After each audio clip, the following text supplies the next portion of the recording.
சிறகடிக்க ஆசை சீரியலோட upcoming episode என்னென்னு பார்க்கலாம். முத்துவும் அண்ணாமலை வீட்டில் தனியாக இருக்காருன்னு இனி நானும் எங்கேயும் சவாரிக்கு போக போகிறதில்ல. அப்படியே எனக்கு சவாரி வந்தாலும் நான் செல்வத்துக்கிட்ட அந்த வேலையை கொடுத்துருவேன். அது மட்டும் இல்லை, யாருமே வீட்டில் இல்லைன்னு உடனே இங்கே ரவியும் மனோஜும் கூட தன்னுடைய வேலைக்கு போகலைன்னு சொல்லிட்டு அண்ணாமலை கூடவே இருந்து அண்ணாமலைக்கு சமைச்சு கொடுக்கணும், அண்ணாமலையை ரொம்ப நல்லா பார்த்துக்கணும் அப்படின்னு இங்கே முத்து, ரவி, மனோஜ்னு எல்லாரும் முடிவெடுக்கிறாங்க. அதே மாதிரி அவங்களுக்கு பிடிச்ச சாப்பாடெல்லாம் சமைச்சு சாப்பிடணும். வீட்டில் யாருமே இல்லை நம்மளை கேள்வி கேட்குறதுக்கு. மீனா இருக்கும்போது என்ன வேணும்னு கேட்டு நல்லபடியாக சமைச்சு கொடுப்பா. நல்ல வேலை அம்மா வீட்டில் இல்லை, ரோகிணி கூட அங்கே ரெசார்ட்டுக்கு போனதுனால இனி யாரும் நம்மளை கேள்வி கேட்க மாட்டாங்க. அம்மா சமைச்சு கொடுத்தா சாப்பிடவே முடியாது. ஆனால் இப்போ அம்மாவும் இல்லை, ரோகிணியும் இல்லை, ஸ்ருதியும் இல்லை. அதனால நம்ம விருப்பப்பட்ட மாதிரி சமைச்சு சாப்பிடலாம் அப்படின்னு சொல்லிட்டு ரவியும் முத்துவும் தெரிஞ்ச மாதிரி சமைக்க ஆரம்பிக்கிறாங்க. மனோஜும் எப்பயும் போல் இல்லாமல் அவங்களுக்கு ரொம்ப நல்லா உதவி செய்கிறாரு. சாப்பாடெல்லாம் எடுத்துகிட்டு வந்து வைக்கிறாரு. ஒவ்வொரு வேலையும் மனோஜ் யாரும் சொல்லாமல் பார்க்குறதெல்லாம் பார்த்துட்டு ரவி உடனே எப்படி இந்த மனோஜ் இப்போ இவ்வளோ வேலை செய்கிறான், நம்ம முதல்ல வேலை சொன்னால் கூட செய்ய மாட்டானே அப்படின்னு சொல்லும்போது உடனே முத்துவும், அதான் அந்த பார்லலம்மா இல்லைல்ல, பார்லலம்மா இருந்தால் அவங்க முன்னாடி வேலை செய்யக்கூடாதுன்னு மனோஜ் நினைப்பான். ஆனால் இப்போ அப்படி இல்லை, நம்ம மட்டும்தானே இருக்கோம். எவ்வளோ சந்தோஷமாக இருக்குல்ல, ரொம்ப நாள் ஆச்சு இப்படி தனியாக உட்காந்து நிம்மதியாக சிரித்து பேசி சாப்பிட்டு அப்படின்னு சொல்லிட்டு, அப்பா நீங்கள் வாங்கப்பா, நாங்கள் தான் சமைக்கிறோன்னா நீங்கள் எதுக்குப்பா எங்களுக்கு உதவி செய்யணும், நீங்கள் தனியாக இருக்கக்கூடாதுன்னு தான்ப்பா நாங்கள் எல்லாரும் வேலைக்கு கூட போகாமல் உங்களுக்காக வீட்டில் இருந்து சமைச்சு கொடுக்குறோம் அப்படின்னு சொல்லிட்டு அண்ணாமலையை உட்கார வச்சு இங்கே மனோஜாக இருக்கட்டும், ரவி, முத்துன்னு சமைச்ச சாப்பாடை அண்ணாமலைக்காக எடுத்து வைக்க அண்ணாமலை ரொம்ப சந்தோஷப்படுறாரு. வீட்டில் விஜயா இருந்தால் ஏதாவது பேசி ஒரு பிரச்சனையை செஞ்சுக்கிட்டே இருப்பா. ஆனால் இப்போ பார்த்தியா எவ்வளோ அமைதியாக நிம்மதியாக உட்காந்து நம்ம சாப்பிட்டுட்ருக்கோம். விஜயா இல்லைனாலும் கொஞ்சம் நிம்மதியாக தான் இருக்குது அப்படின்னு சொல்லி அண்ணாமலை யோசிக்க உடனே முத்துவும், அப்பா அம்மா வர வரைக்கும் நீங்கள் அம்மாவை பற்றி யோசிக்காதீங்கப்பா, இந்த 3 நாள் நம்ம நிம்மதியாக இருக்க போகிறோம்ப்பா, அவங்க எல்லாரும் வர வரைக்கும் நாங்களே உங்களுக்கு சமைச்சு கொடுக்க போகிறோம், நீங்கள் என்ன சொன்னாலும் நாங்கள் செய்ய போகிறோம்ப்பா அப்படின்னு சொல்லி பேசிகிட்ருக்க அண்ணாமலை சொல்கிறாங்க, நீங்களும் வாங்க ஒன்றா உட்காந்து சாப்பிடலாம் அப்படின்னு ரொம்ப சந்தோஷமாக எல்லாரும் உட்காந்து சாப்பிட்டுட்ருக்காங்க. உடனே மனோஜும், பரவாயில்லையே அந்த மீனா சமைக்கிறத விட முத்து ரொம்ப நல்லா சமைக்கிறானே, முத்து பேசாமல் நீ அங்கே சவாரிக்கெலாம் போகிறத விட்டுட்டு அதான் மீனா பிஸ்னஸ் செய்கிறாங்கல்ல, அவங்க கூட உதவி செய்கிறது மாதிரியே வீட்டு வேலையும் நீயே கொஞ்சம் பார்த்துக்கிட்டா நல்லா இருக்குமே, நீ சமைச்சு கொடுத்தா கூட நாங்கள் நல்லா ருசியாக இருக்குன்னு சாப்பிடுவோம். சொல்லப்போனால் மீனாவை விட நீ தான் நல்லா சமைக்கிற, மீனா எப்படி சமையல் செய்கிறாங்கன்னு பார்த்து நீயும் சமைக்க தெரிஞ்சுக்கிட்டியா, எவ்வளோ ருசியாக சமைச்சிருக்க அப்படின்னு கேட்க உடனே ரவி சொல்கிறாங்க, முத்துவும் நானும் சேர்ந்து தான் இதெல்லாம் செஞ்சோம். அது மட்டும் இல்லை, அது எப்படி மீனா அன்னைக்கு உதவி செய்யணும், இங்கே முத்து சவாரிக்கு போகக்கூடாதா, உனக்கு சமைச்சு கொடுக்குறது தான் முத்துவுக்கு வேலையா, பாத்தியா போனால் போதுன்னு சமைச்சு கொடுத்தா முத்து இந்த மனோஜ் எப்படி பேசுகிறான்னு பாரு, இவனுக்கும் இங்கே ரோகிணி அன்னைக்கு வேறு வேலையே இல்லை, முத்துவை பற்றியும் மீனா அண்ணியை பற்றியும் இவங்க 2 பேரும் ஏதாவது பேசிக்கிட்டே இருந்தால் தான் இவங்களுக்கு கொஞ்சம் நிம்மதியாக இருக்கும் போல், நீ கொஞ்சம் அமைதியாக சாப்பிட்றியா, உனக்கு அப்புறம் நாளையிலேருந்து நாங்கள் சமைச்சு கொடுக்க மாட்டோம் பார்த்துக்கோ அப்படின்னு சொல்கிறாங்க ரவி. இல்லை இல்லை, நான் ஏதோ வேணும்னுலாம் பேசல, சாப்பாடு ரொம்ப ருசியாக இருந்தது, முத்துவே இவ்வளோ நல்லா சமைக்கிறானேன்னு பெருமையாக முத்துவை பாராட்டி தான் பேசுகிறேன், உனக்கு வேணும்னா நீ எங்களுக்கு சமைச்சு கொடுக்கலாம், இல்லைனா மீனாவே சமைக்கட்டும், எனக்கு எந்த பிரச்சனையும் இல்லை, எப்படியோ நாங்கள் சாப்பிட்றதுக்கு சாப்பாடு வந்தால் சரிதானே அப்படின்னு சொல்லிட்டு இருக்காரு மனோஜ். சாப்பிட்டதுக்கப்புறமா அண்ணாமலை முத்துக்கிட்ட சொல்கிறாரு, முத்து மீனாவும் இல்லை, இங்கே விஜயா சமைக்கிறத சாப்பிடவே முடியாதுன்னு நினச்சேன், நல்ல வேலை ரோகிணி வெளியில் போகணுன்னு இங்கே ஸ்ருதியவும் விஜயாவையும் கூப்பிட்டு போனது ரொம்ப நல்லது தான், ஏன்னா நீங்கள் எல்லாரும் சமைச்சு கொடுக்க அதை சாப்பிட்ற ஒரு வாய்ப்பு எனக்கு கிடச்சிருக்கு பார்த்தியா, இங்கே ரோகிணியோ இல்லை விஜயாவோ சமைச்சிருந்தா நாம் எல்லாரும் சாப்பிட முடியலன்னு ரொம்பவே கஷ்டப்பட்டிருப்போம். ஆனால் அந்த நிலமை நமக்கு வரலை, அவங்க வர வரைக்கும் நீங்களே சமைச்சு கொடுப்பீங்க, ரொம்ப ருசியான சாப்பாடை சாப்பிட போகிறேன், மீனா இல்லைன்றதே எனக்கு இப்போ தான் தெரிய வருது தெரியுமா, மீனா இருந்தால் மாமா உங்களுக்கு என்ன வேணும், உங்களுக்கு என்ன சமைச்சு கொடுக்கணும்னு ஒவ்வொன்றையும் கேட்டு கேட்டு சமைச்சு கொடுப்பான். இந்த வீட்டில் 3 மருமக இருந்தாலும் மீனா மட்டும்தான் என்னை ரொம்ப பொறுப்பாக பார்த்துப்பா, நான் வெளியில் வேலைக்கு போகும்போது கூட நான் என்ன சாப்பிடணும்னு என்னை ரொம்ப கவனமாக பார்த்துக்கிறது மீனா மட்டும்தான். அதனால் வீட்டில் மற்ற மருமக இல்லைனா கூட பரவாயில்ல, மீனா இல்லைனா தான் எனக்கு ரொம்ப கஷ்டமாக இருக்கும். ஆனால் இப்போ என் பசங்க 3 பேரும் ஒன்றா எனக்காக வேலை செய்கிறது, சமைச்சு கொடுக்குறதுன்னு இப்படி என்ன நல்லா கவனிக்கணும்னு நினைக்கிறீங்கல்ல, இதை பார்க்கும்போது ரொம்பவே சந்தோஷமாக இருக்குது அப்படின்னு அண்ணாமலை பேசிகிட்ருக்க, உடனே இங்கே மனோஜும், அப்பா என்னப்பா பேசுகிறீங்க? அப்போ ரோகிணி மேலே உங்களுக்கு கொஞ்சம் கூட அக்கறையே இல்லையா? மீனா மட்டும்தான் உங்கள் மருமகளா? ரோகிணியும் இந்த வீட்டுக்காக என்னென்னலாம் செஞ்சுருக்கா. எனக்கு பெரிய பிஸ்னஸ் நான் ஆரம்பிக்கிறதுக்கு காரணமே ரோகிணிப்பா. அது மட்டும் இல்லை, இப்போ எனக்கு பெரிய வாய்ப்பு கிடச்சிருக்குல்ல, அதுக்கெல்லாம் காரணம் ரோகிணி தானப்பா. ரோகிணியை மட்டும் ஏன்பா விட்டு கொடுத்து பேசுகிறீங்கன்னு சொல்லும்போது, ரோகிணி வீட்டில் இருந்திருந்தா நான் சந்தோஷமாக இருந்திருப்பேன். ஆனால் ரோகிணி தான் அம்மாவை கூப்பிட்டு வெளியில் கிளம்பி போயிட்டாலே, நானே ரோகிணி இல்லாமல் கஷ்டப்படுறேன், நீங்கள் வேற இப்படி பேசுகிறீங்களேப்பா அப்படின்னு ரோகிணியை விட்டு கொடுக்காம மனோஜ் பேச, உடனே அண்ணாமலையும், நான் மீனாவை தான் பாராட்டி பேசுகிறேன்.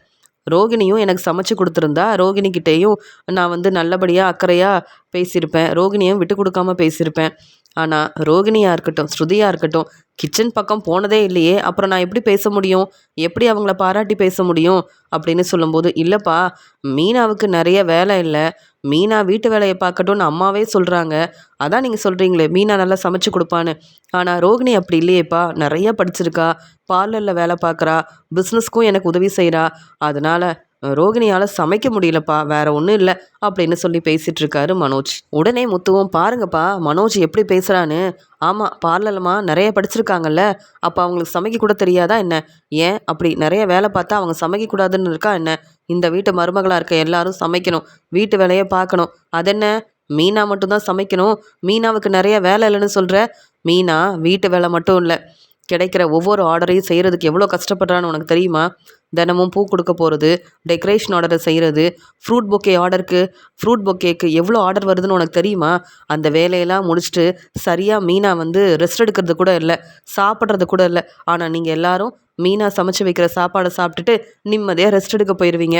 நீங்கள் ரெஸ்ட் எடுக்க போனதுக்கு அப்புறமாவும் கிச்சனில் இருக்க வேலையெல்லாம் பார்த்துட்டு மீனா எவ்வளோ கஷ்டப்படுறான்னு எனக்கு தான் தெரியும். மீனாவை பற்றி மட்டும் நீ பேசவே பேசாத. பார்லர்லம்மா, இங்கே பார்லரில் வேலை பார்க்குறாங்க, உனக்கு உதவி செய்கிறாங்க. ஆனால் வீட்டில் எந்த வேலையும் செய்ய மாட்டாங்க, நிம்மதியாக ரெஸ்ட் எடுப்பாங்க. ஆனால் அந்த ஒரு வாய்ப்பு மீனாவுக்கு என்னைக்கு கிடைக்கும் தான் நான் பார்த்துட்ருக்கேன் அப்படின்னு சொல்ல, உடனே அண்ணாமலையும், நல்லா சம்பாதிச்சு மாடியில் ரூம் கட்டுறதை விட நீ மீனாவுக்காக தனியாக ஒரு வீடே வாங்கிரு முத்து. அப்போ தான் நீ நிம்மதியாக மீனாவை ரொம்ப நல்லபடியாக பார்த்துக்க முடியும். இந்த வீட்டில் இருக்கிற வரைக்கும் நீங்கள் நினைக்கிறது என்றைக்குமே நடக்காது. மீனா சமைச்சு கொடுக்கணும், வீட்டு வேலையை பார்க்கணுன்னு விஜயா சொல்லிகிட்டு இருக்க மாதிரியே இந்த மனோஜும் சொல்லுவான். அப்போ உனக்கு ரொம்ப கோபம் வரும்ல. மாடியில் ரூம் கட்டி நீங்கள் உங்கள் வாழ்க்கையை பார்த்துக்கணுன்னு நினைக்கிறீங்க. ஆனால் நீங்கள் எப்பயுமே சந்தோஷமாக இருக்கணும்னா இந்த வீட்டில் இருக்கிறத விட, என்ன கவனிக்கணும்னு நினைக்கிறத விட, மீனாவுக்காக தனியாக ஒரு வீடு வாங்கினாதான் எனக்கு சந்தோஷம் அப்படின்னு சொல்ல, உடனே ரவியும், என்னப்பா நீங்கள் இப்படியெல்லாம் பேசுகிறீங்க? எங்களுக்கு எவ்வளோ வருமானம் வந்தாலும் நாங்கள் இதே வீட்டில் தான் இருப்போம், உங்களை விட்டுட்டு நாங்கள் எங்கேயும் போகவே மாட்டோம்னு சொல்லும்போது, இல்லை ரவி, முத்து இந்த வீட்டில் இருந்து எப்பயுமே சந்தோஷமாக இருந்ததில்லை. மீனா வந்ததுக்கப்புறமா தான் முத்து கொஞ்சமாவது நிம்மதியாக இருக்கான். ஆனாலும் முத்துவும் மீனாவும் இந்த வீட்டில் ரொம்பவே கஷ்டப்பட்டுட்டாங்க. இனி அவங்க வாழ்க்கை சந்தோஷமாக இருக்குன்னு நான் நினைக்கிறேன். அவங்க சம்பாதிக்கிற பணத்தை வச்சு, அவங்களுக்கு கிடைக்கிற லாபத்தை வச்சு நல்லபடியாக அவங்க புது வீடு வாங்கிட்டு போனால் கூட எனக்கு நிம்மதி தான், நான் ரொம்ப சந்தோஷப்படுவேன். ஆனால் முத்து மீனா எங்கே இருக்காங்களோ அங்கே தான் நானும் இருப்பேன்னு என்னுடைய முடிவை விஜயா கிட்ட தெளிவாக சொல்லிடுவேன். மீனா எவ்வளோ கஷ்டப்படுறான்னு எனக்கு தெரியும். இப்போ கூட உங்கள் எல்லாருக்கும் ரூம் இருக்குது, ஆனால் ரூமும் வேண்டாம், நாங்கள் இங்கேயே தங்கிக்கிறோன்னு சொல்லி இப்படி எல்லாருக்கும் சமைச்சு கொடுக்கறது, விஜயா எவ்வளோ பேசினாலும் அமைதியாக பொறுமையாக இருக்கிறதுன்னு மீனா இந்த வீட்டில் கஷ்டப்படக்கூடாதுன்னு நினைக்கிறேன். அதனால் இங்கே மீனா வீட்டுக்கு திரும்பி வந்ததுக்கப்புறம் இங்கே விஜயா மட்டும் இல்லை, மனோஜ் நீயும் கேள்வி கேட்கவே கூடாது. அது மட்டும் இல்லை, நான் எப்பயுமே மீனா முத்துவுக்கு தான் சப்போர்ட் பண்ணுவேன் அப்படின்னு அண்ணாமலை பேசுகிறதெல்லாம் கேட்டுட்டு, இங்கே அப்பா எப்பயும் இப்படி தான், ரோகிணிக்கு என்றைக்கும் சப்போர்ட் பண்ண மாட்டாங்க, ஆனால் முத்து மீனாவை விட்டு கொடுக்கவும் மாட்டாங்க அப்படின்னு ரொம்பவே கோபமாக இருக்கார் மனோஜ்.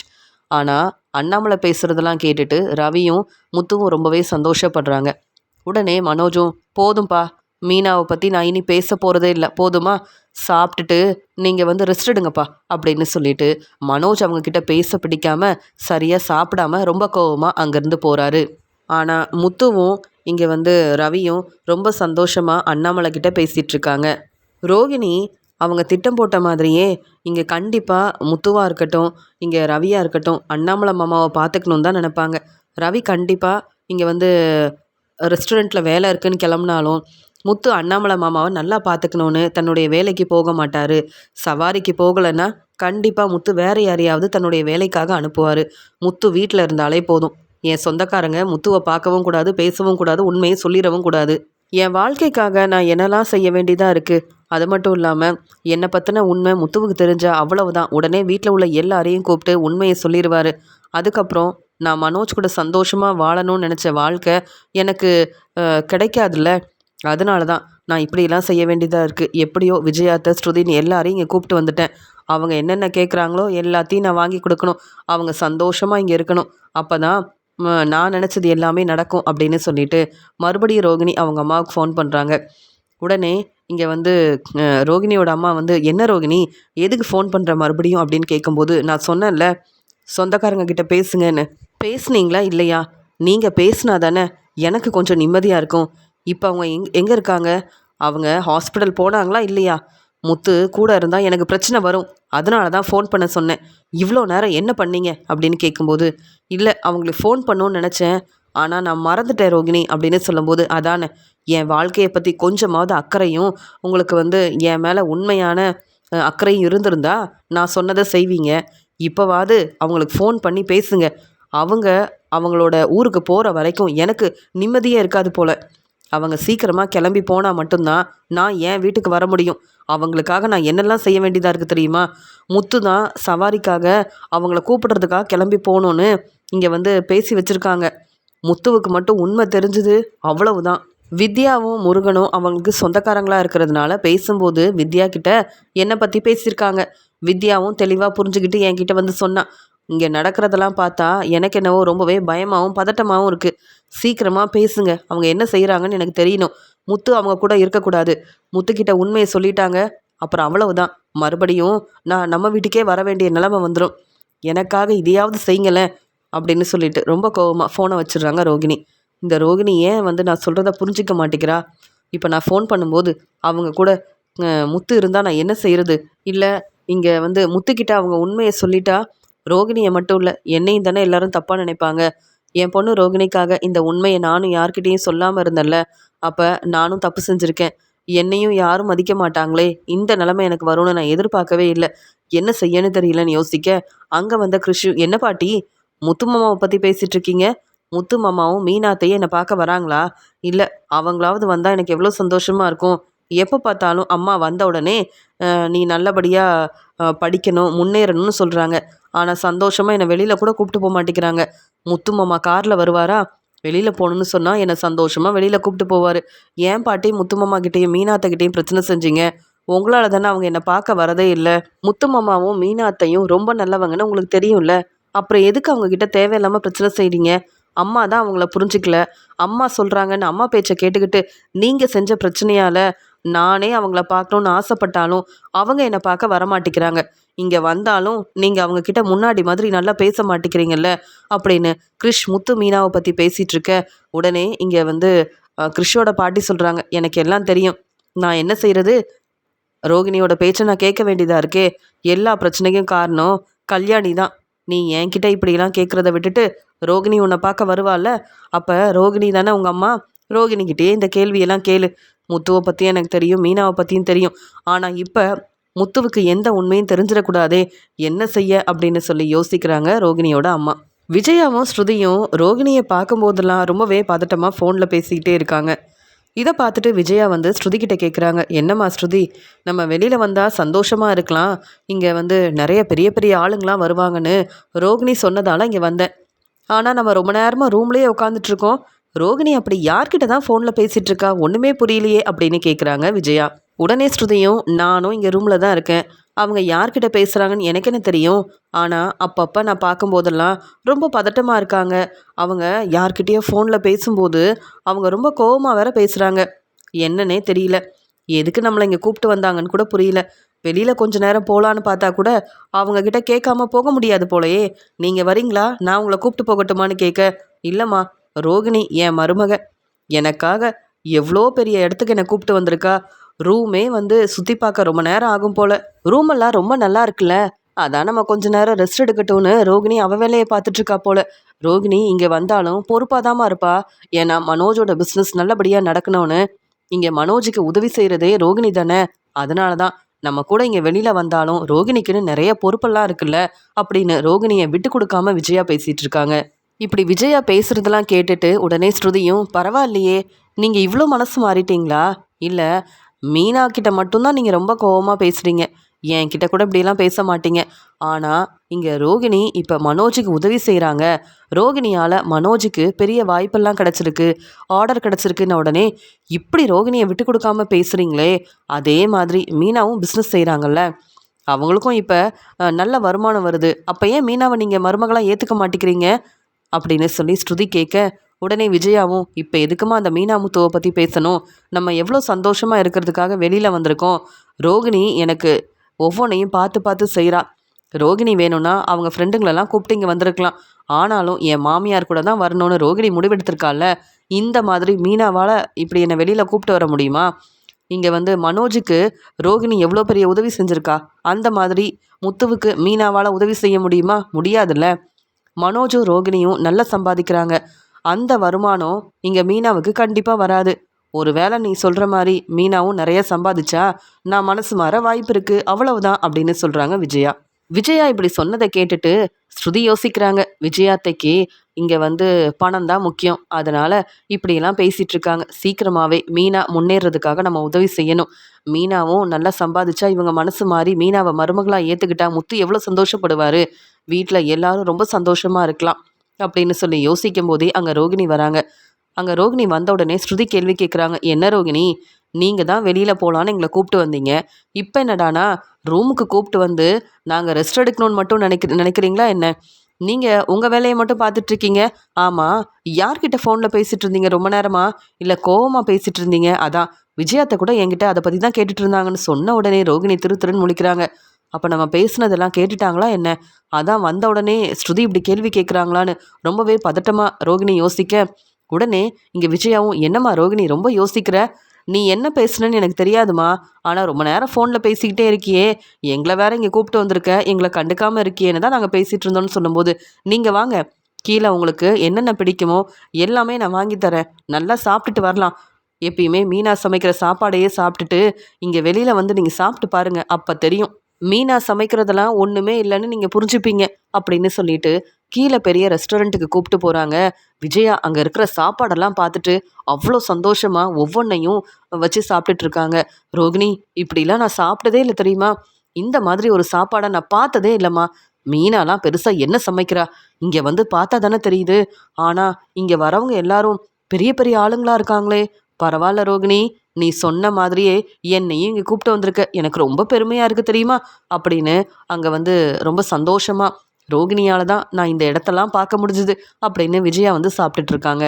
ரோகிணி விஜயா கிட்ட பேசிகிட்டு இருக்க உடனே விஜயா சொல்கிறாங்க, ஸ்ருதி நீ இங்கெல்லாம் வந்திருக்கிறியான்னு கேட்க, ஆமாம், என் அப்பா அம்மா என்னை எப்பயுமே இங்கே கூப்பிட்டு வருவாங்க, நீங்கள் புதுசாக இங்கே வரதுனால உங்களுக்கு இதெல்லாம் பெருசாக தெரியுது, எனக்கு நான் எப்பயும் வர இடம்தான் அப்படின்னு சொல்லிடுறாங்க. அப்படியாம்மா, நீங்கள் உண்மையாகவே பெரிய பணக்கார வீட்டு பொண்ணு, அதனால் நீ இங்கெல்லாம் வந்திருப்ப பார்த்துருப்ப, ஆனால் நான் அப்படி இல்லைல்ல, ரோகிணியால் தான் எனக்கு இந்த வாய்ப்பு கிடச்சிருக்கு, என் மருமக ரோகிணி எனக்காக என்னெல்லாம் செய்கிறா, இப்போவே ரோகிணி இவ்வளோ செய்கிறாளே, இன்னும் நல்ல வருமானம் பெரிய ஆர்டர்லாம் கிடச்சி இவங்களுக்கு நிறைய லாபம் கிடச்சா ரோகிணி நீயும் இதே மாதிரி ஒரு பெரிய பிஸ்னஸ்லாம் செய்ய ஆரம்பிக்கணுமா அப்படின்னு சொல்லி ரோகிணியை ரொம்ப பெருமையாக பேசிகிட்டு இருக்காங்க. இதெல்லாம் பார்க்குற ரோகிணிக்கு அவ்வளோ சந்தோஷமாக இருக்குது, எப்படியோ விஜயாத்தை நம்மளை நல்லா புரிஞ்சுக்கிட்டாங்க, அது மட்டும் இல்லை அவங்க மனசு மாறிட்டாங்க, ஸ்ருதியை விட என்ன தான் பெருமையாக பேசிகிட்டு இருக்காங்க, எனக்கு அவ்வளோ சந்தோஷமாக இருக்குது. ஆனாலும் எனக்கு இங்கே சந்தோஷம் கொஞ்சம் கூட இல்லை, அங்கே முத்து எங்கள் சொந்தக்காரங்களை பார்த்து பேசிடக்கூடாது, அவங்க உண்மையை சொல்லிடக்கூடாது, அதை பற்றியே எனக்கு யோசனையாக இருக்குது, எங்கள் அம்மா கிட்ட நான் சொன்ன மாதிரியே அவங்கக்கிட்ட ஃபோனில் பேசிட்டாங்களான்னு கூட தெரியலையே, எப்படி அம்மா கிட்ட தனியாக போய் பேசுகிறது, ஸ்ருதியும் விஜயாத்தையும் நான் என்ன செய்கிறேன் யார்கிட்ட பேசுகிறேன்னு ஒவ்வொன்றையும் கவனிக்க ஆரம்பிச்சிட்டாங்க, என்கிட்ட கேள்வி கேட்க ஆரம்பிச்சிட்டாங்க, எப்படி இவங்களை சமாளிச்சுட்டு இங்கேருந்து போகிறதுன்னு வேற தெரியலையே அப்படின்னு சொல்லி ரோகிணி திருன்னு முழிக்கிறாங்க, யோசிக்க ஆரம்பிக்கிறாங்க. அண்ணாமலை முத்துக்கிட்ட, முத்து நல்லா சமைச்சு கொடுத்தீங்க, நானும் நல்லா ரெஸ்ட் எடுத்தேன், நீ எதுக்குப்பா இங்கே வேலைக்கு போகாமல் இருக்கணும், மற்றவங்க வேலைக்கு போகலனா கூட பரவாயில்ல, மீனாவும் வீட்டில் இல்லை, நீ வேலைக்கு போய் நல்லபடியாக சம்பாதிக்கணும், மீனா பிஸ்னஸ் செஞ்சால் கூட உனக்குன்னு ஏதாவது ஒரு வருமானம் வரும், நீயும் வேலைக்கு போகாமல் இருந்தால் சரிப்பட்டு வராது, என்ன நான் பார்த்துக்க மாட்டேன்னா என்ன, அது மட்டும் இல்லை, நீ முதல்ல சவாரி இருந்தால் கிளம்பு, அதான் மனோஜும் ரவியும் வீட்டில் தானே இருக்காங்க அப்படின்னு சொல்லி பேசிகிட்டு இருக்கும்போது அப்போ மீனா வந்து ஃபோன் பண்ணுறாங்க. நீங்கள் சாப்பிட்டீங்களா? மாமா சாப்பிட்டாங்களா? வீட்டில் வேற ரோகிணி, ஸ்ருதி, அத்தைன்னு யாரும் இல்லையே, எப்படி வந்து சமைச்சு கொடுத்தீங்க? இல்லை சாப்பாடெல்லாம் வெளியிலேயே வாங்கிட்டீங்களான்னு மீனா ரொம்ப அக்கறையாக கேட்குறாங்க. உடனே முத்து நடந்த எல்லாத்தையும் சொல்கிறாங்க. ஆமாம், வீட்டில் யாருமே இல்லைல்ல, நானும் ரவியும் சமைச்சோம். ஆனால் எங்களுக்கு உதவி செஞ்சது மனோஜ் தான். அப்பா சந்தோஷமாக இருந்தாங்க. அப்பாவுக்கு என்ன பிடிக்கும்னு கேட்டு சமைச்சு கொடுத்தோமா, எல்லாரும் நல்லா வீட்டிலேயே சாப்பிட்டுட்டோம். நீங்கள் எல்லாரும் வர வரைக்கும் நாங்கள் வீட்டிலையே சமைச்சு சாப்பிட்றதா இருக்கோம். நீ சொன்னல மீனா, அப்புறமா தான் யோசிச்சு பார்த்தேன். சவாரிக்கு போக வேண்டாம், அப்பா கூடவே இருந்துடலான்னு. இனி நாங்கள் எங்கேயும் வேலைக்கு போக போகிறதில்ல. அப்பாவை நல்லா பார்த்துக்க போகிறோம். நீ அங்கே வந்ததுக்கு அப்புறமா தான் நானே வந்து வேலைக்கு போக போகிறேன் தெரியுமான்னு சொல்ல கேட்கவே சந்தோஷமாக இருக்குங்க. நீங்கள் எங்கே போனாலும் சரி, வீட்டில் ரவி இல்லைன்னா மனோஜ் கண்டிப்பாக மாமா கூட இருக்கணும். நீங்கள் யாரும் மாமாவை தனியாக விட்டுறாதீங்க. மாமா ரொம்ப பாவம் அப்படின்னு மீனா சொல்கிறத கேட்டுட்டு, அது எப்படி மீனா, நீ சொன்னதுக்கப்புறமா நான் செய்யாமல் இருப்பேனா? எங்கள் அப்பா கூடவே தான் நான் இருக்க போகிறேன். நான் சவாரிக்கு கூட போக போகிறதில்ல மீனா அப்படின்னு முத்து பேசிகிட்டு இருக்க, உடனே இங்கே மீனா சொல்கிறாங்க, பாட்டியும் தாத்தாவும் ரொம்ப நல்லா இருக்காங்க, உங்களை தான் கேட்டுக்கிட்டே இருக்காங்க. நீங்கள் வந்து பார்த்தீங்கன்னா அவங்க ரொம்ப சந்தோஷப்படுவாங்கன்னு பேச, சரி மீனா, முடிஞ்சா நான் வரேன் அப்படின்னு பேசிகிட்டு இருக்காரு முத்து. மீனாவும் பேசிட்டு ஃபோனை வைக்கிறாங்க. இங்கே ரோகிணி யாருக்கும் தெரியாமல் அவங்க அம்மாவுக்கு ஃபோன் பண்ணுறாங்க. அம்மா என்னம்மா ஆச்சுன்னு கேட்க, அவங்க ஃபோன் எடுக்க மாட்டேங்கிறாங்க ரோகிணி. ஹாஸ்பிட்டல் போயிருப்பாங்கன்னு நினைக்கிறேன். நீ ஃபோன் பண்ணி கேள்வி கேட்டுக்கிட்டே இருக்கிற. அவங்க ஃபோன் பண்ணால் அவங்கக்கிட்ட நான் பேசினா உடனே உனக்கு ஃபோன் பண்ணுறேன். நீ ஃபோனை வை ரோகிணி. நீ பேசும்போதெல்லாம் என்னை திட்டிக்கிட்டே இருக்க தெரியுமா அப்படின்னு சொல்லிட்டு ரொம்ப கோவமாக ஃபோனை வச்சிடுறாங்க. ரோகிணிக்கு அங்கே என்ன செய்யன்னு தெரியல. இங்கே வந்து என் மாமியார்ன்றானா வெளியில் கூப்பிட்டு போ அப்படின்னு சொல்கிறாங்க. எனக்கு நிறைய பணம் தேவைப்படும்னு சொல்லி என் ஃப்ரெண்டுக்கிட்ட தான் பணத்தை வாங்கிட்டு வந்திருக்கேன். இவங்களுக்காக இந்த பணத்தெல்லாம் தேவையில்லாமல் நான் செலவு செய்ய வேண்டியதாக இருக்குது. எல்லாத்துக்கும் காரணம் முத்து தான். தேவையில்லாமல் சவாரிக்கு போகிறேன்னு சொல்லி எனக்கு தெரிஞ்சவங்களையே ஹாஸ்பிட்டல் கூட்டிகிட்டு வர்றதுன்னு இந்த வேலையை முத்து செய்கிறதுனால தானே நான் இவ்வளோ வேலையும் பார்க்க வேண்டியதாக இருக்குன்னு இங்கே வந்து ரோகிணிக்கு ரொம்பவே கோவம் வருது. முத்துவும் ரவியும் பேசிகிட்டு இருக்கும்போது முத்துவுக்கு ஃபோன் வருது. அங்கே முருகன் வந்து முத்துக்கு வந்து ஃபோன் பண்ணுறாரு. அண்ணே எங்கே இருக்கீங்க? எங்கள் சொந்தக்காரங்களை ஹாஸ்பிட்டல் கூட்டிகிட்டு போயிட்டீங்களாண்ணே அப்படின்னு கேட்கும்போது, முருகன், இல்லை அப்பா வீட்டில் தனியாக இருக்காங்க, அதனால் உனக்கு தெரியும்ல, இங்கே வந்து செல்வத்தை வந்து அனுப்பியிருக்கேன் அப்படின்னு சொல்லும்போது, அண்ணே நீங்கள் நல்லா பார்த்துப்பீங்கன்னு இந்த பொறுப்பை கொடுத்துட்டு வந்தா நீங்கள் என்னென்ன செல்வானன் அனுப்பியிருக்கீங்க, அவங்களுக்கு உங்கள் மேலே தான் ரொம்ப நம்பிக்கை இருக்குது. எனக்கும் அப்படி தானே, அவங்க எனக்கு ரொம்ப தெரிஞ்சவங்க. நீங்கள் வேறு யாரையும் அனுப்புனா ஏதாவது பிரச்சனை வரும், என்னையும் தப்பாக நினைப்பாங்க. நீங்கள் வீட்டில் தானே இருக்கீங்க, ஹாஸ்பிட்டல் கூட்டிகிட்டு போயிட்டு வந்துட்டு நீங்கள் உங்கள் அப்பாவை பார்த்துக்கலாம்ல, உங்களை நம்பி தானே நான் இங்கே வந்திருக்கேன், வேலை விஷயமா வெளியில் வந்திருக்கேன் அப்படின்னு சொல்லி கேட்க, ஆமாம் நீயும் வெளியூரில் இருக்க, நானும் உன்கிட்ட நம்பிக்கையாக சொல்லிட்டேன். சரி நான் சொல்லிட்டு கிளம்புறேன், நீ கவலைப்படாமல் இரு. நீ சொல்லி நான் செய்யாமல் இருப்பேனா? இப்போன்னு பார்த்து என் அம்மா மீனா யாருமே வீட்டில் இல்லை, அப்பா தனியாக இருப்பாங்கல்ல, அதனால தான். நீ கவலைப்படாமல் இரு, நான் பார்த்துக்கிறேன்னு சொல்லிட்டு முத்து ஃபோனை வைக்கிறாரு. முத்து ரவிக்கிட்டையும் மனோஜ்கிட்டையும் சொல்லிட்டு, ஒரு வேலையாக வெளியில் போகிறேன், சீக்கிரமாக வந்துடுவேன் அப்படின்னு சொல்லும்போது உடனே மனோஜும், அப்போ நீ சவாரிக்கு போறியான்னு கேட்க, உடனே இங்கே முத்துவும், இல்லை என் ஃப்ரெண்டை பார்த்துட்டு வந்துடுறேன். ஏன், நான் வேலைக்கு போகிறேன்னு சொன்னால் நீயும் கடைக்கு போகிறேன்னு கிளம்பு, அப்படி தானே? உனக்கு வேறு வேலையே இல்லையா? வீட்டில் இருந்து அப்பாவை நல்லபடியாக பார்த்துக்க மனோஜி. எங்கேயாவது கிளம்பி போனேன், அப்புறம் நான் திரும்பி வந்து உன்னை சும்மா விட மாட்டேன்னு சொல்லிட்டு போகிறாரு முத்து. இங்கே முத்து சொன்ன மாதிரியே அங்கே முருகனோட சொந்தக்காரங்களை பார்க்கறதுக்காக அவங்க இருக்கிற இடத்துக்கு கிளம்பி போக, அவங்களும் ஹாஸ்பிட்டலுக்கு போகணும்னு ரொம்ப நேரமாக பார்த்துட்ருக்காங்க. செல்வத்துக்கு ஃபோன் பண்ணி சொல்லிவிட்டு முத்து தான் அவங்கள கூப்பிட்டு போகிறாரு ஹாஸ்பிட்டலுக்கு. இங்கே ரோகிணி என்ன நடக்குதுன்னு தெரியல, அம்மாவும் பொறுப்பே இல்லாமல் என்கிட்ட ஃபோனில் பேசிகிட்டு இருக்காங்க. முத்துக்கிட்ட அவங்க உண்மையை சொல்லிடக்கூடாதுன்னு ரொம்பவே பதட்டமாக இருக்காங்க. இது எல்லாத்தையுமே ஸ்ருதி வந்து கவனிக்கிறாங்க. விஜயாத்தை சொன்ன மாதிரி உண்மையாகவே ரோகிணி அவங்க பிஸ்னஸை பற்றி யோசிக்கலன்னு நல்லாவே தெரியுது. அவங்க வேலையை பற்றியும் அவங்க யோசிக்கல. ரொம்ப பதட்டமாக இருக்கிறத பார்த்தா ஏதோ ஒரு உண்மை நமக்கு தெரியக்கூடாதுன்றதுக்காக அங்கே யாருக்கும் தெரியாமல் ஃபோனில் பேசுகிறாங்க. ரொம்ப கோவமாக பேசுகிறாங்க. அப்பப்போ ரோகிணிக்கு ஃபோன் வந்துக்கிட்டே இருக்குது. ஆனால் ரோகிணி இவ்வளோ பதட்டமாக இருந்து நான் பார்த்ததே இல்லை. அப்புறம் எதுக்காக ரோகிணி அவங்க வேலையெல்லாம் விட்டுட்டு எங்களை இங்கே கூப்பிட்டு வந்தாங்க? உண்மையாகவே வேலை இருந்தால் கண்டிப்பாக ரோகிணி இப்படி ஒரு முடிவெடுத்து எங்களை கூப்பிட்டு வந்திருக்கவே மாட்டாங்க. தன்னுடைய வேலை தான் முக்கியம்னு ரோகிணி நினைக்கிறவங்களாச்சே. அப்படி இருக்கும்போது ஏதோ ஒரு பிரச்சனை, இவங்களுக்கு பிரச்சனை வரக்கூடாதுன்னு எங்களையும் இங்கே கூப்பிட்டு வந்திருக்காங்கன்னு நினைக்கிறேன். அப்படி எந்த உண்மை எங்களுக்கு தெரியக்கூடாதுன்னு நினைக்கிறாங்க? நான் இங்கே தானே இருக்கேன், உண்மையை நானே கண்டுபிடிக்கிறேன் அப்படின்னு ரோகிணி என்ன செய்கிறாங்கன்னு ஒவ்வொன்றையும் ஸ்ருதி வந்து கவனிக்க ஆரம்பிக்கிறாங்க. ஆனால் அங்கே ரூமில் ரொம்ப சந்தோஷமாக நல்லா ரெஸ்ட் எடுக்கிறாங்க விஜயா. ரோகிணி என்ன செய்யன்னு தெரியாமல் ரொம்பவே பதட்டமாக இருக்கும்போது அவங்களுக்கு ஃபோன் வருது. ஆனால் ரோகிணி ஏதோ ஒரு எண்ணத்தில் கவனிக்காமல் இருக்க, உடனே ஸ்ருதியும் அப்படி யார் தான் ஃபோன் பண்ணுறாங்க, எதுக்கு ரோகிணி வந்து ஃபோனையே பார்த்துட்டு இருந்தாங்க, அப்படி யார்கிட்ட பேசணும்னு நினைக்கிறாங்க, ஒன்றுமே புரியலன்னு ரோகிணியோட ஃபோனை இங்கே ரோகிணிக்கே தெரியாமல் எடுத்துகிட்டு போயிட்டு பேச ஆரம்பிக்கிறாங்க.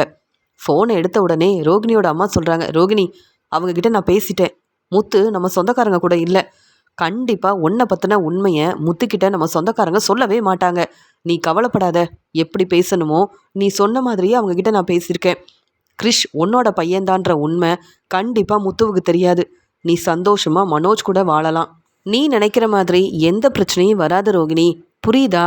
கல்யாணி நான் பேசுகிறதெல்லாம் கேட்குதில்ல, இல்லை இவ்வளோ நேரம் நான் பேசிகிட்ருக்கேன், நீ என்ன பதில் பேசாமல் இருக்க? சரி நீ கோவமாக இருக்கன்னு நினைக்கிறேன், எனக்கு மட்டும் தெரியுமா என்ன, கிறிஷோட அப்பாவோட சொந்தக்காரங்க எல்லாரும் வருவாங்க, மறுபடியும் கிறிஷுக்கும் உனக்கும் உதவி செய்யணும்னு நினைப்பாங்கன்னு, அவங்க ஏதோ ரொம்ப கஷ்டப்படுறாங்க, ஹாஸ்பிட்டலுக்கு வந்திருக்காங்க, இப்போ முத்து தான் வந்து அவங்க கூட இருக்கிறதா எனக்கு தெரியும், ஆனால் அவங்கக்கிட்ட நான் வந்து நிறைய பேசியிருக்கேன், கண்டிப்பாக உன்னை பற்றின உண்மையை, உனக்கு ஏற்கனவே கல்யாணம் ஆயிருக்கு, கிறிஷ் உன்னுடைய பையன்ற உண்மையை கண்டிப்பாக முத்துக்கிட்ட அவங்க சொல்ல மாட்டாங்க, எனக்கு எப்படி உன் வாழ்க்கை மேலே ரொம்பவே அக்கறை இருக்கோ அதே மாதிரி உன் மேலே அவங்களுக்கு இன்னும் அதிகமான அக்கறை இருக்குது, அதனால் நீ நினைக்கிற மாதிரிலாம் பிரச்சனை வராது, நான் பேசிட்டேன், இனி நீ எங்கே இருக்கியோ அங்கே நிம்மதியாக இருக்கலாம் அப்படின்னு சொல்கிறாங்க. பேச வேண்டியதெல்லாம் பேசிட்டு ரோகிணியை பற்றின உண்மையை சொல்லிட்டு, ரோகிணி தான் இவ்வளோ நேரம் ஃபோனில் வந்து கேட்டுட்ருக்காங்கன்னு நினச்சிட்டு அவங்க வந்து ஃபோனையும் வச்சிடுறாங்க. உண்மையை தெரிஞ்சுக்கிட்ட இங்கே வந்து ஸ்ருதியும் பேரதிர்ச்சியோடு நிற்கிறாங்க. என்னது, ரோகிணிக்கு ஏற்கனவே கல்யாணம் ஆயிடுச்சுன்னு சொல்கிறாங்க, கிரிஷ் ரோகிணியோட பையன்னு சொல்கிறாங்க, அப்போ ரோகிணி இவ்வளோ நேரம் பேசிகிட்டு இருந்தது கிறிஷோட பாட்டிக்கிட்டேயா, அப்போ ரோகிணி அவங்க அம்மா கிட்ட பேசிகிட்டு இருந்திருக்காங்களா, இதெல்லாம் தெரியாமல் இவ்வளோ நேரம் அவங்க கூடவே தான் இருந்திருக்கோம், ஒன்றும் தெரியாமல் இருந்திருக்குதே, ரோகிணியோட ஃபோன் என்கிட்ட இருக்குது, யார்கிட்ட பேசினாங்க என்னன்னு அப்படி அவங்க ஃபோனில் என்ன தான் இருக்குன்னு பார்ப்போம் அப்படின்னு ஒவ்வொன்றா எடுத்து பார்க்க, அப்போ தான் கிறிஷ் கூட ரோகிணி எடுத்த ஃபோட்டோ அவங்க அம்மா கூடவே இருக்கிறது, அது மட்டும் இல்லாமல் இவங்க எல்லாரும் ஒரே குடும்பம்தான், ஆனால் ரோகிணி ஏற்கனவே கல்யாணமான உண்மையை மறைச்சிருக்காங்க, பொய் சொல்லியிருக்காங்க, மனோஜை கல்யாணம் பண்ணிக்கிறதுக்காக இப்படி ஒரு பொய் சொல்லி வீட்டில் உள்ள எல்லாரையும் ஏமாத்திருக்காங்க, இப்போ ரோகிணியோட அம்மா கிட்ட தான் ரோகிணி இவ்வளோ கோபமாக பேசியிருக்காங்க, ஏன்னா ரோகிணியோட சொந்தக்காரங்க வந்திருக்காங்க, இங்கே வந்து முத்து தான் அவங்கள காரில் கூப்பிட்டு போயிருக்காரு, அவங்க மூலமாக முத்துவுக்கு உண்மை தெரியக்கூடாதுன்னு தான் இவ்வளோ பதட்டமாக இருந்திருக்காங்களா அப்படின்ற உண்மையை ஸ்ருதி கண்டுபிடிச்சது மட்டும் இல்லாமல் ரோகிணி ஃபோனில் என்னெல்லாம் ஆதாரம் இருக்குது அப்படின்றதையும் பார்த்து தெரிஞ்சுக்கிறாங்க, உண்மையை கண்டுபிடிக்கிறாங்க ஸ்ருதி. கொஞ்ச நேரம் கழித்து ரோகிணி, என் ஃபோனை நான் எங்கே வச்சேன், எங்கள் அம்மா கிட்ட பேசணும்னு நினச்சேன், நானே பதட்டமாக இருக்கேன், என் ஃபோனை வேற எங்கே வச்சேன்னு தெரியல அப்படின்னு பார்க்க ஆரம்பிக்கிறாங்க. உடனே அங்கே விஜயாவும், என்னம்மா ரோகிணி என்ன செய்கிற அப்படின்னு கேட்கும்போது, இல்லை கொஞ்சம் பிஸ்னஸை பற்றி பேசணும், மனோஜுக்கு ஃபோன் பண்ணோம், என் ஃபோனை எங்கே வச்சேன்னு தெரியலன்னு சொல்லும்போது, நீ தானம்மா எப்போ பார்த்தாலும் ஃபோனில் பேசிக்கிட்டே இருந்த, அப்புறம் ஃபோனை எங்கே வச்சேன்னு கூட தெரியலையா, ஏம்மா வெளியில் வந்திருக்கோம் சந்தோஷமாக இருக்காமல் நீ ஏன் எதையோ பற்றி யோசிச்சுக்கிட்டே இருக்கன்னு கேட்க, அங்கே ஸ்ருதி வந்து நிற்கிறாங்க. ரோகிணி உங்கள் ஃபோன் தான் என்கிட்ட தான் இருக்குது அப்படின்னு சொல்கிறாங்க. என்ன ஸ்ருதி, நீங்கள் ஃபோன் எடுத்துகிட்டு வரலையா, ஏன் ஃபோனை எதுக்கு எடுத்தீங்கன்னு கேட்க, உண்மையை தெரிஞ்சுக்கிறதுக்காக தான் அப்படின்னு சொல்கிறாங்க ஸ்ருதி. நல்லா ரெஸ்ட் எடுத்துகிட்டு இருந்த விஜயா ரோகிணியும் ஸ்ருதியும் இப்படி பேசிக்கிறத பார்த்துட்டு, ஸ்ருதி என்னம்மா சொல்கிற, ரோகிணி கிட்ட முதல்ல ஃபோனெல்லாம் கொடுமா, ரோகிணி வந்து வேலையை பற்றி பேசணுமான்னு சொல்லும்போது, எந்த வேலையை பற்றி பேச போகிறீங்க, இல்லை எந்த பிஸ்னஸை பற்றி பேச போகிறீங்க, நீங்கள் யார்கிட்ட பேசுனீங்கன்னு எனக்கு தெரியும், எதுக்காக பேசுனீங்கன்னு எனக்கு தெரியும், நான் சொல்லட்டுமா விஜயாத்தக்கிட்ட அப்படின்னு சொல்கிறாங்க. ரோகிணி இல்லை வேண்டாம், என்ன பேச வரீங்க, முதல்ல என்கிட்ட சொல்லுங்கள் அப்படின்னு கேட்குறாங்க. எதுக்குங்க உங்ககிட்ட சொல்லணும், உங்களுக்கு தெரியாததா அப்படின்னு சொல்லிட்டு, விஜயாத்த ரோகிணியை பற்றி நல்லா கேட்டு தெரிஞ்சுக்கிட்டீங்களா மனோஜோட கல்யாணத்துக்கு முன்னாடி, எதுக்கு கேட்குறேன்னா ரோகிணிக்காக அவங்க அம்மா இருக்காங்க, ரோகிணிக்காக அவங்க பையன் இருக்காங்க, இதெல்லாம் உங்களுக்கு தெரியுமான்னு கேட்ட உடனே, என்னம்மா சொல்கிற ரோகிணி, என்ன நடக்குது, நீ யார்கிட்ட பேசுன இவ்வளோ நேரம் ஃபோன்லன்னு கேட்க, ரோகிணி அவங்க அம்மா கிட்ட தான் பேசிகிட்டு இருந்தாங்க, எனக்கு தெரியும், இப்போ தான் அவங்க அம்மா பேசும்போது நான் தான் அவங்கக்கிட்ட பேசுனேன்னு சொன்ன உடனே ரோகிணி ரொம்ப பதட்டமா, என்ன ஸ்ருதி என்ன சொல்கிறீங்க, ஏன் அம்மா கிட்ட பேசுனீங்களா, எனக்கு சொந்தக்காரங்களே இல்லை, தெரிஞ்சவங்க யாரும் இல்லை, என் ஃப்ரெண்டுங்க மட்டும்தான் என் கூட இருந்தாங்க, இப்போ நீங்கள் என்னென்னவோ சொல்கிறீங்க, விஜயாத்தக்கிட்ட என்னை மாட்டி விடணும்னு நினைக்கிறீங்களான்னு கேட்க, நீங்கள் வசமாக மாட்டிக்கிட்டீங்க, அது மட்டும் இல்லை, நீங்கள் என்னென்ன செஞ்சுருக்கீங்கன்னு இப்போ நான் தெளிவாக சொல்ல போகிறேன்னு அவங்கக்கிட்ட இருந்த ஆதாரத்தை காமிக்கிறாங்க. இங்கே கிறிஷ் நம்ம வீட்டுக்கு வருவான்ல, கிறிஷ் வேறு யாரும் இல்லை, ரோகிணியோட பையன்தான். இப்போ சொல்லுங்கள் ரோகிணி, உங்கள் பையனை பற்றி உண்மையெல்லாம் நான் சொல்கிறேன், உங்களை பற்றியும் நான் சொல்கிறேன். ஆனால் கிறிஷ் உங்கள் பையன் இல்லைன்னு தெளிவாக சொல்லுங்கள் பார்ப்போன்னு சொல்லும்போது ரோகிணியால் சொல்ல முடியல. உடனே நடந்த எல்லாத்தையுமே தெளிவாக ஸ்ருதி உண்மையை சொல்கிறாங்க. ரோகிணிக்கு ஏற்கனவே கல்யாணம் ஆயிருக்கு. ஆனால் அவங்க சொந்தக்காரங்க எல்லாரும் அங்கே இருந்ததுனால தான் அவங்க இங்கே வந்துட்டாங்க. இவங்க ஃப்ரெண்டு கூட தங்கியிருந்து வேலையெல்லாம் செஞ்சுருக்காங்க. ரோகிணிக்கு ஏற்கனவே பையன் இருக்கான். இந்த உண்மையெல்லாம் சொன்னால் கண்டிப்பாக மனோஜ் கல்யாணம் பண்ணிக்க மாட்டாருன்னு, இந்த உண்மை யாருக்கும் தெரியக்கூடாதுன்னு பொய் சொல்லி ஏமாற்றி மனோஜை கல்யாணம் பண்ணியிருக்காங்க. விஜயாத்த ரோகிணி மறுபடியும் பொய் சொல்லுவாங்க, அவங்கள நம்பாதீங்க, என்கிட்ட நிறைய ஆதாரம் இருக்குது, நீங்கள் வேணும்னா பார்த்து தெரிஞ்சுக்கோங்களேன் அப்படின்னு ரோகிணியோட ஃபோனில் இருந்த ஒவ்வொரு ஆதாரத்தையும் ஸ்ருதி தெளிவாக புரிய வைக்கிறாங்க விஜயா கிட்ட. ஒவ்வொன்றையும் பார்த்துட்டு பேரதிர்ச்சியோட ரோகிணி கிட்ட மெதுவாக என்ன நடக்குது, இவ்வளோ நேரம் பிஸ்னஸை பற்றி பேசிகிட்டு இருக்கேன், மனோஜோட கடையில் வேலை சரியாக நடக்குதான்னு பார்க்குறேன்னு என்னென்னவோ சொன்னேன். உனக்கு அம்மா இருக்காங்களா, உனக்குன்னு உன் வீட்டில் உள்ளவங்க எல்லாரும் இருக்காங்களா, ஆமாம் உனக்கு ஏற்கனவே கல்யாணம் ஆயிருக்கா? ஸ்ருதி சொன்ன எதுக்குமே நீ பதில் பேசாமல் இருக்கும்போதே எனக்கு தெரிய வந்தது. இப்போ இந்த ஆதாரத்தெல்லாம் தெளிவாக பார்த்துட்டேன். உன் சொந்தக்காரங்க மூலமாக முத்துவுக்கு உண்மை தெரிஞ்சிடக்கூடாதுன்றதுக்காக தான் இவ்வளோ பதட்டமாக உங்கள் அம்மா கிட்ட ஃபோனில் பேசிகிட்டு இருந்தியா? நல்ல வேலை, உன்னை நம்பி நான் மட்டும் தனியாக வரலை, ஸ்ருதியை கூட கூப்பிட்டு வந்தேன். நீ எதுக்காக இப்போ எங்களை கூப்பிட்டு வந்த? இப்போ என்ன யோசிச்சு எங்களை கூப்பிட்டு வந்தேன்னு வேற தெரியலையே. நல்ல வேலை, ஸ்ருதிக்கு உண்மை தெரிஞ்ச உடனே ஆதாரத்தோட உன்னை பற்றின உண்மையை சொல்லிட்டாங்க. இன்னும் என்ன சொல்லி சமாளிக்க போகிற அப்படின்னு அங்கே வெளியில் கூப்பிட்டு போனால் கண்டிப்பாக எனக்கு பிரச்சனை வராது, பிரச்சனையை சமாளிக்கலான்னு நினச்ச ரோகிணி இங்கே ஸ்ருதிக்கிட்ட வசமாக மாட்டிக்கிட்டதால ஸ்ருதி உடனே நடந்த எல்லாத்தையும் விஜயா கிட்ட சொல்லி இங்கே ரோகிணியோட லட்சணம் இதுதான் அப்படின்னு தெளிவாக புரிய வைக்கிறாங்க. வசமாக மாட்டி விட்டுடுறாங்க ஸ்ருதி.